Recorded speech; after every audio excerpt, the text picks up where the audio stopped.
Amigos, ¿qué tal? Bienvenidos. Un programa más de la serie Colombia al Día en el canal 17. Yo soy Enrique Córdoba y hoy me complace tener como invitado a un gran amigo y a un hombre que representa a la Argentina. Esta Miami tan multicultural nos permite conocernos y compartir y cada vez estar atentos sobre lo que ocurre en nuestros países. La comunidad argentina se siente como nosotros orgulloso de Eduardo Piva. Él es el director de la Oficina de Turismo en Miami, en Estados Unidos, en México y en Canadá. Y además de eso, con tus orígenes, Eduardo Piva, de origen italiano, pues en tu casa y en tu barrio debe haber muy buena pizza. ¿Cómo estás, Eduardo?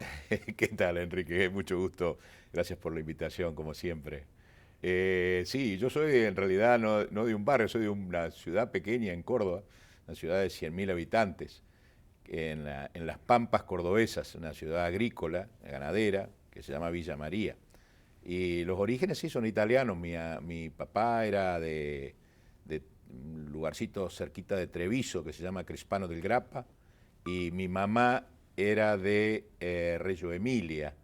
Reggio Emilia es la capital de la Emilia Romana, ahí pegadito a Parma, Módena, y de ahí venimos. Y en Villa María, en realidad la migración son italianos del norte, la mayoría, muchos piamonteses, muchísimos piamonteses, muchísimos del Véneto, o sea, de toda la zona norte La zona de Torino. Sí, claro, de la zona de Torino, el Piamonte, por eso en Villa María se come bañacauda. Bañacauda es una comida, en esa región de Córdoba, ¿no? Y el sur de Santa Fe. La bañacauda es una comida típica del Piamonte, de la Lombardía, del norte de Italia, y es una comida hecha a base de anchoas y crema de leche y ajo. Qué fantástico. Sí. Eduardo, ayúdanos a entender sobre el poblamiento de la Argentina, porque sabemos que Europa se replica, digamos, a través de sus comunidades con esa gran inmigración en el siglo XIX y comienzo del siglo XX a raíz de las crisis, pero también de políticas de Estado, y por eso me llama la atención lo que me estabas comentando, cómo organizaron la inmigración en la geografía argentina. Bueno, Argentina, como sabes, tiene un territorio muy grande, era muy poco poblada y hay una planificación de inmigración que viene te diría, desde Sarmiento, presidente, hasta Perón, digamos, ¿no? Y ha sido así, planificándose. No todo el mundo venía, había que aplicar para venir a Argentina, entonces de acuerdo al perfil y a la etnia de la gente era donde lo ubicaban en Argentina. Por ejemplo, los polacos fueron casi todos a Misiones, a la provincia de Misiones, norte de la provincia de Corrientes, se dedicaron a la yerba mate, al té, las plantaciones de té. Aquellas personas que venían con alguna impronta metal mecánica, con algún oficio, se quedaban en los alrededores de Buenos Aires, Rosario, Córdoba, que había industria. La gente que venía en ese tiempo, por ejemplo, durante mucho tiempo, Siria y el Líbano fueron un solo país. Vino mucha inmigración de ahí, nosotros le decimos los turcos, porque venían con pasaporte turco. Entonces, toda esa gente la radicaron en el noroeste de Argentina, o sea, La Rioja, Catamarca, Tucumán, Santiago del Estero, Salta. Hay una comunidad sirio-libanesa, algo en Córdoba, sirio-libanesa muy, muy grande. Después vinieron alemanes. Un gran exponente allí, o conocido por lo menos, Menem, ¿no? El expresidente Sí, Menem. claro. Bueno, la familia de Menem y su mujer, que eran dos familias muy tradicionales o sea, ellos venían, los padres habían venido de Siria y ellos tenían unos lazos todavía con Siria. Los sirios libaneses, la mayoría eran sirios, no eran libaneses. Había muchos libaneses, pero la mayoría eran sirios. Y estos sirios libaneses conservaron sus costumbres, sus comidas, eran católicos, no eran musulmanes, la mayoría son católicos, algunos musulmanes. Después los judíos, creo que has estado Sí, cómo no. en Moisés Ville, y hay pueblos, vas a Bilbaso, Moisés Ville, pueblos de la provincia de Entre Ríos que son todos judíos. Son pueblos rurales, o sea, no es una gran urbe, son pueblos pequeños que fueron poblados por judíos y en vez de haber una catedral y una sinagoga, y entonces la migración fue planificada.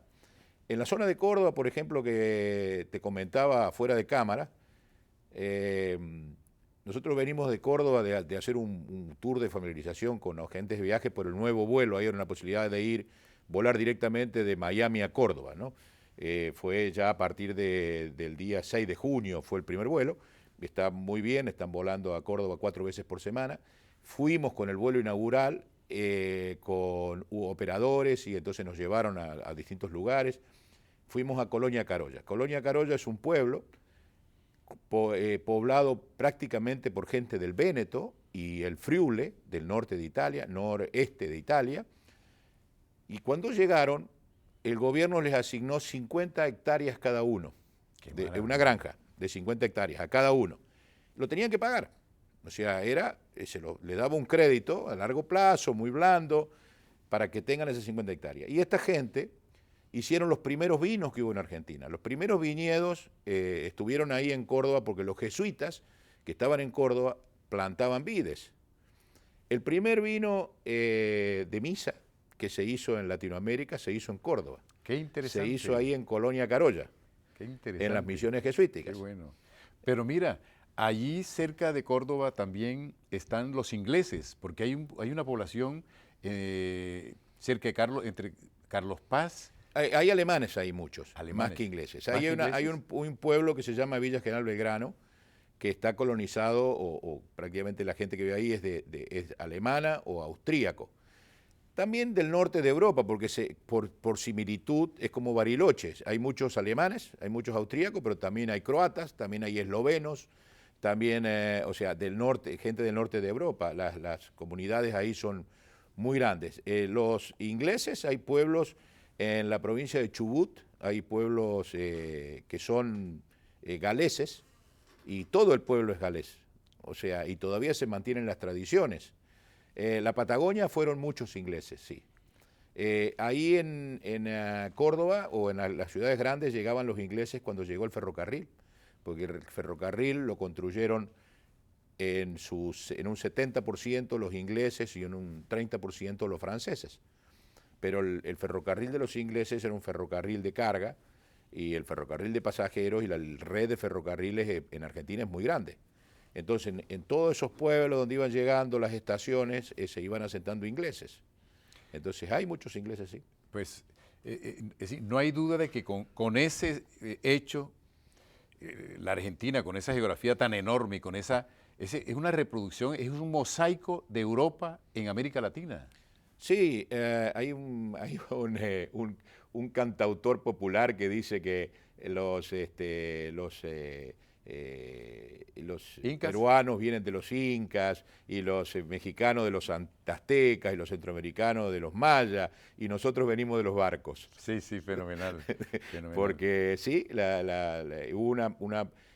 había mucho territorio. Argentina, las tierras de las pampas húmedas eran muy ricas, y con el tren llegó el comercio, y con los barcos llegó el comercio, y digamos el negocio tanto de las cosechas, en ese tiempo se plantaba mucho trigo, básicamente, trigo, cebada, se exportaba la carne. Los frigoríficos, los ingleses vinieron, porque los ingleses tenían el comercio de los barcos, entonces las compañías inglesas empezaron a poner frigoríficos, no solamente en Buenos Aires, sino en el interior de Argentina.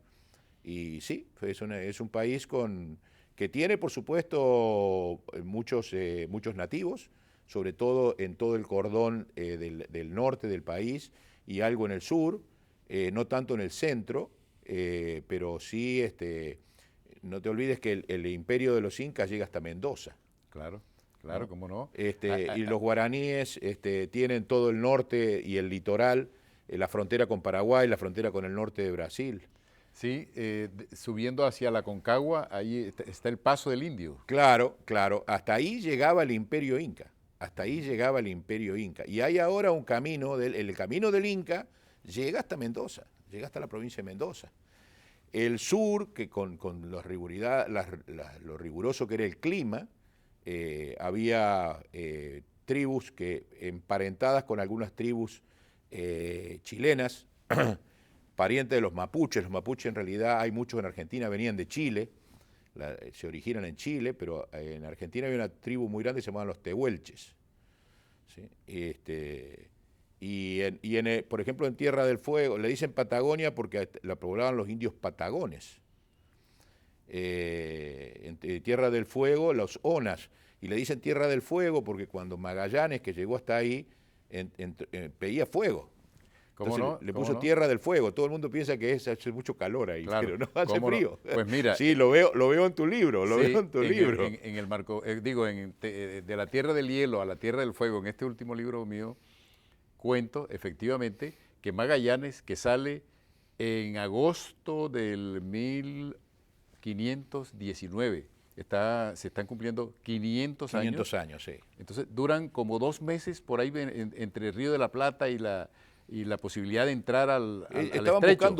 estaban buscando un paso para pasar al Pacífico, o sea que no se sabía tampoco cómo era. Claro, claro, que era la primera expedición. Sí. Entonces veían en las islas por las noches un fuego, ¿no? Y dijeron, esta es la tierra del fuego, ¿no? De Claro. los fuegos. Así Sí, que, sí, la bautizaron la Tierra del ese es el Fuego. origen. Y aquello era, imagínate pasar el estrecho de Magallanes, ahí el Cabo de Horno donde se juntan los dos océanos, es hoy difícil de navegar, porque es un agua muy movida y... ¿Te imaginas en aquella época que la Aquella naturaleza época, estaba mucho más virgen? ¿Sabes una cosa, una anécdota muy, muy curiosa, que es que los marinos usaban un aro, y no cualquier marino usaba un aro.